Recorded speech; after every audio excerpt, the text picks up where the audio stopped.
As I've said, if you have any other questions, please ask away. The work of rebuilding is underway, and people are flocking to join the effort. With everyone rallying together, I'm sure it won't be long before there's no trace left of the damage done by this war. The healing process, on the other hand, that's a bigger obstacle to overcome. Many are grieving, and there's simply no replacing the ones we lost. As the sun rises once more and we rediscover the ability to believe in the future, we must never forget their sacrifice. As I've said, if you have any other questions, please ask away. False sky. I have heard this expression before, but I think this was the first proof of its existence.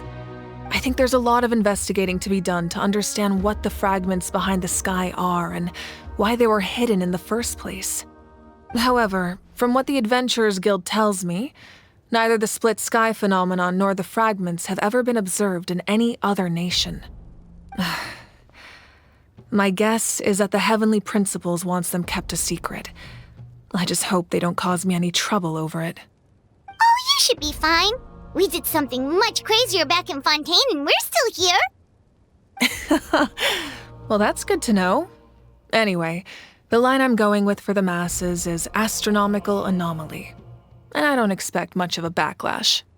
Meanwhile, we can look into it at our own pace. As I've said, if you have any other questions, please ask away. That wasn't their souls we saw, but a snapshot of them in time. All the work of the ancient name engravers 500 years ago, who made some special modifications to their names.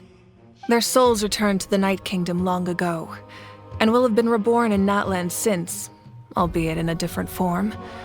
For all we know, they may have already lived many new lives by now.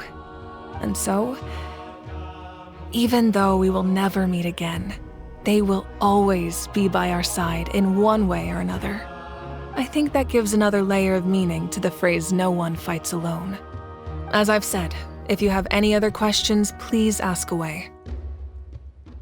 We have a temporary alliance, but I can tell that saving Natlan is not his only goal. Yeah, Paimon still doesn't get why saving Natlan would be so important to him in the first place. Unless he's just a good guy who wants to avoid another Conria. But somehow Paimon doubts it's that simple. I wouldn't worry too much. Based on all the interactions we've had with him and knowing more about his background, I have a lot of respect for him. I don't think he has any ill intentions. Now, we should focus on the final battle. As I've said, if you have any other questions, please ask away.